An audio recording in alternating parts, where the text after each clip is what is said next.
This is the Hummingbird News Channel, where we keep you up to date with news from across Jamaica. Thank you for watching. Please remember to subscribe, like, comment, and share. And now the details.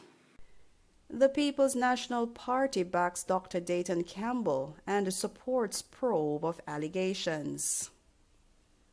The People's National Party, the PNP, says it stands by its General Secretary, Dr. Dayton Campbell, calling new allegations of sexual misconduct vile and unsupported. At the same time, the PNP says it supports calls for a police investigation into the circumstances of how the new claims emerged. PNP activist Karen Cross, along with bloggers Natalie Stack and Michelle Stern, are the subjects of a defamation lawsuit filed in March by Campbell. He has accused them of writing malicious, false, and defamatory comments on social media, alleging that he had sex with girls who were under 16 years old. In her defense filed in May, Cross submitted statements from 3 females who are alleging that they had sexual relations with Campbell when they were minors. Campbell yesterday denied the claims. Dispute over a stool turns deadly at wake. A St. Andrew man is now dead after a dispute over a stool at a wake being held in violation of COVID-19 regulations in Stony Hill, St. Andrew last Saturday. The deceased has been identified as 40-year-old Leonard Lenny Campbell of a Top Hill, Erie Castle Road address. An uncle of the deceased, who said that they were both at the wake when the unthinkable happened, said that he has been traumatized by the incident and that he has not been able to cook or eat. According to the uncle, both he and Campbell had been having drinks all evening.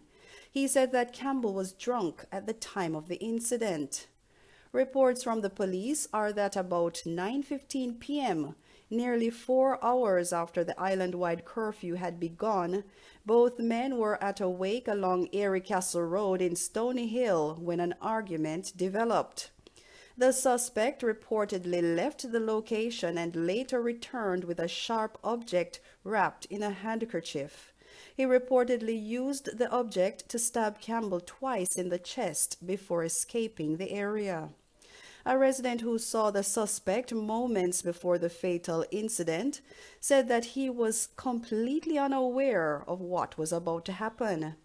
"I never know the man him go kill, or I could have saved him life," the resident said, adding that the man took out the weapon and started mumbling, "The boy a diss me twice, me a go fix him." The uncle said that he heard that the night before, residents saw both men walking home after rounds of drinking, so there was no long-standing animosity. The St. Andrew North Police are probing the incident. Men charged with murder of Natalie Dawkins remanded. The 2 men charged for the murder of Clarendon teacher Natalie Dawkins were remanded when they appeared in the Clarendon Parish Court today. They are to return to court on June 14th.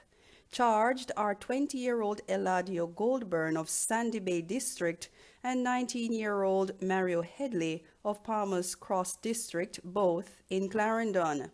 The men are charged with murder, abduction, burglary, illegal possession of firearm and ammunition, and assault with intent to rape. Dawkins, a grade 3 teacher at the Four Paths Primary and Junior High School, was reported missing on Tuesday, March 30. Her decomposed remains were found in a shallow grave in Sandy Bay on Thursday, April 8th. Homemade shotgun seized in St. James, man facing lottery scamming charges. The police are reporting that cops in St. James have seized an illegal firearm along with ammunition and arrested and charged a man with breaches of the lottery scamming law. Charged is 19-year-old Keanu Dixon of Portobello District in the parish. The seizure was made in Farm Hill, St. James on Wednesday. The police report that about 7 a.m. an intelligence-driven operation was carried out in the area, and the team searched a house occupied by Dixon, where the lottery scamming paraphernalia were reportedly found. The police say during the search of the yard, a homemade shotgun with 4 12-gauge cartridges was found buried at the fence line. Dixon was subsequently charged with breaches of the Law Reform Act. Investigations relating to the seizure of the firearm are ongoing. The police say the most recent recovery brings the tally of firearms seized in St. James to 58 and ammunition to approximately 1,300 since the start of the year. Woman set afire, heads to U.S. for treatment. The woman who was doused with gasoline and set ablaze by a man said to be her boyfriend in Hanover last week is to leave the island today to undergo critical surgery in the United States.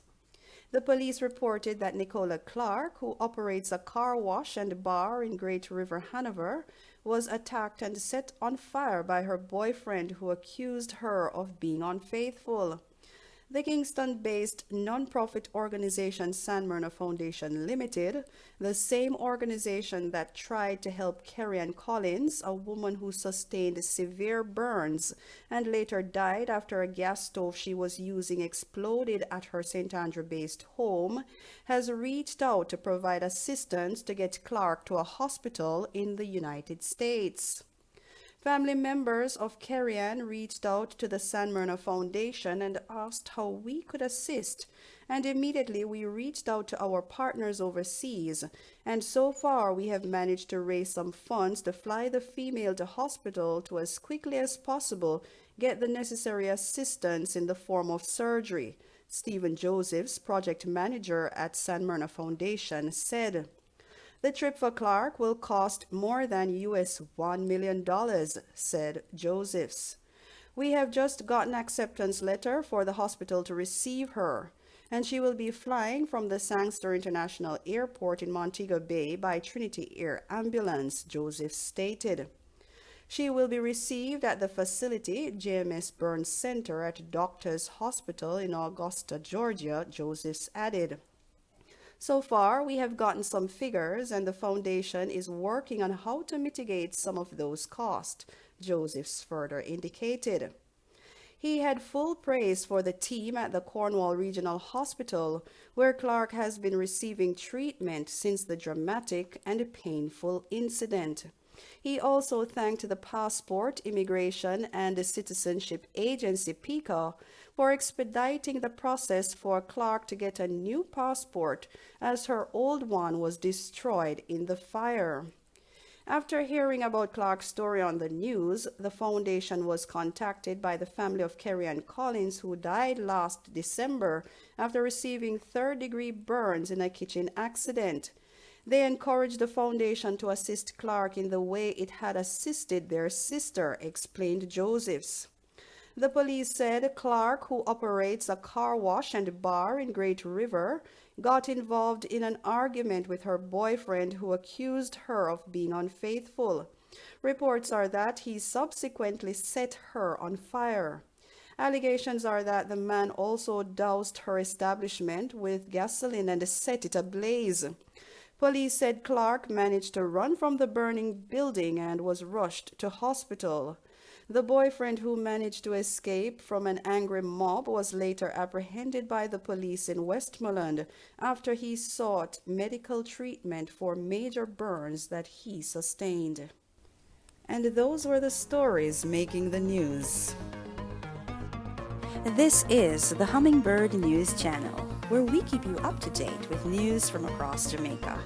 Thank you for watching. Please remember to subscribe, like, comment, and share.